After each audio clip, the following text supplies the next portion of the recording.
ஆமாம்.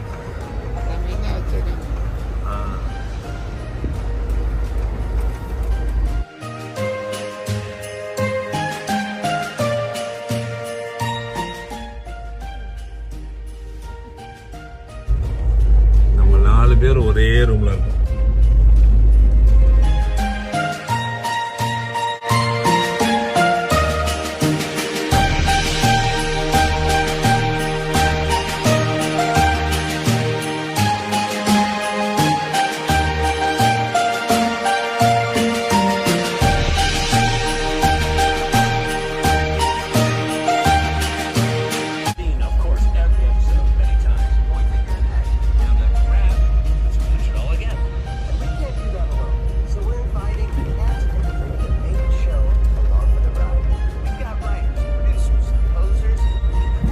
நாங்கள் 4 பேரும் ட்ரெயினில் ஒரே ரூமில் ஒன்றா இருந்தாலும் 4 ஃபோனில் அவங்கவுங்களுக்கு பிடிச்சதை பண்ணிக்கிட்டு இருக்கிறோம்.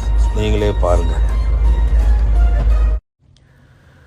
இந்த ஆம்ட்ராக் ட்ரெயினில் ஸ்பெஷல் என்னென்னா டபுள் டக்கர் பார்த்திங்கன்னா கீழேயும் மேலேயும் 2 இடத்துலையும் ரூம் இருக்கும். கீழே ஏடிஏ ஃபெசிலிட்டிஸோட தனுஷுக்கு உண்டான ரூமு.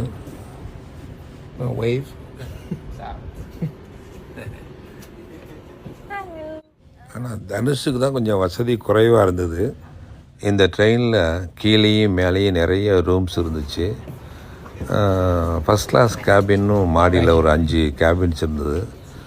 அதில் நாங்கள் ஒரு 2 கேபின் புக் பண்ணியிருந்தோம். மேலே கீழே தனுஷுக்கு புக் பண்ணியிருந்தோம். மேலே பார்த்திங்கன்னா டி கேபினில் குணால் தங்கினான். இதுதான் குணாலுடைய கேபினு. சுதா எப்பயும் தனுஷ் கூட தான் தங்குவா, அதனால் அங்கேயே தங்கிட்டா. அடுத்து பார்த்திங்கன்னா சி கேபினில் நான் இருந்தேன்.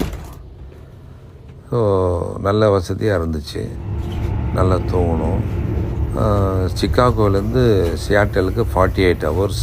நல்ல ஒரு அற்புதமான ஜேர்னி, வாழ்க்கையில் மறக்க முடியாது. ஏன்னா அமெரிக்காவில் முதல் தடவையாக இவ்வளோ பெரிய லாங் ஜேர்னி ட்ரெயினில் ஃபேமிலியோடு நாங்கள் ட்ராவல் பண்ணோம். ரொம்ப இயற்கை காட்சிகளெல்லாம் ரசிச்சுக்கிட்டே போய் சேர்ந்தோம். இந்த பயணம் ரொம்ப சேஃபாக இருந்துச்சு, திருப்தியாகவும் இருந்துச்சு. கிங் ஸ்ட்ரீட் ஸ்டேஷனில் டவுன் டவுனில் வந்து இறங்கணும். அப்படியே பக்கத்தில் பார்த்தா ஒரு பெரிய ஹோட்டலு, அதில் தான் புக் பண்ணியிருந்தோம். அங்கே போய் தங்கணும். மேலேருந்து டவுன் டவுன் அழகாக பார்க்குற மாதிரி, எலியாட் பே அண்ட் பீச்சை பார்க்குற மாதிரி, சன்செட்டை பார்க்குற மாதிரி, லூமன் ஃபீல்டு ஸ்டேடியத்தை பார்க்குற மாதிரி அமைஞ்சது எங்கள் ரூமு. பெரிய பால்கனியோட. அப்படியே ரூமுக்குள்ளே போனீங்கன்னா இந்த பக்கம் பெட்ரூமு, அந்த பக்கம் ஒரு பெட்ரூமு, அதே மாதிரி கிச்சனு, லிவிங் ஏரியா. இது தனுஷோட ரூமு. அவனுக்கேற்ற வசதியோட பேத்ரூமு, வீல் சேர் அக்சசபிள் இருக்கணும், அதுக்கேற்ற மாதிரி ரோலிங் ஷவரு எல்லாம் நல்லபடியாக அமைஞ்சது இந்த ஹோட்டலில். ஃபோன் வந்தது. ஹலோன்னு சொல்லிவிட்டு யாருன்னு கதவை திறந்து போய் பார்த்தா ரோபோ வந்து நிற்கிது. தண்ணி ஆர்டர் கொடுத்துருப்பாங்க போல இருக்குது, ரோபோ வந்து கொடுத்துட்டு போகுது. மேன் பவரை குறைச்சிட்டாங்க போல இருக்குது இந்த ஹோட்டலில். பட் நல்லா விஞ்ஞான வளர்ச்சி தான். இந்த ரோபோ தனியாக வந்திருக்கேன், எப்படி வந்துச்சு? படிக்கட்டு ஏறி வந்துச்சா இல்லை லிஃப்ட்டில் வந்துச்சா அப்படிங்கிறதுக்காக பார்க்குறதுக்கு எனக்கே ஒரு க்யூரியாசிட்டி. அதுக்காக ஃபாலோ பண்ணி பின்னாடியே போனேன். லிஃப்ட்டில் என்ட்ராச்சு. மனுஷன் மாதிரியே லிஃப்ட்டில் ஏறி வந்து கொடுத்துட்டு லிஃப்ட்டில் இறங்கி போகுது பாருங்கள், ஆச்சரியமாக இருக்குது. சியாட்டல் டவுன் டவுனை சுற்றி பார்த்துட்டு லஞ்சுக்கு ஒரு ஃபேமஸ் சைனீஸ் ரெஸ்டாரண்ட்டு போகலான்னு தனுஷும் குணாலும் ஆசைப்பட்டாங்க. சரி, அவங்க ஆசைப்பட்ட மாதிரி அவங்களோடய போகலான்னு நாங்களும் போனோம். டவுன் டவுன்லேயே பசிஃபிக் பிளேஸ் ஷாப்பிங் மாலுங்கிற அந்த மாலில் தான் இருந்துச்சு அந்த ரெஸ்டாரண்ட்டு. மால் சின்னதாக இருந்தாலும் ரொம்ப அழகாக கட்டியிருந்தாங்க. இந்த சைனீஸ் ரெஸ்டாரண்ட்டு பேர் டின் தாய் ஃபங்க். 50 வருஷத்துக்கு முன்னாடி தாய்வானில் ஆரம்பிக்கப்பட்டதான்.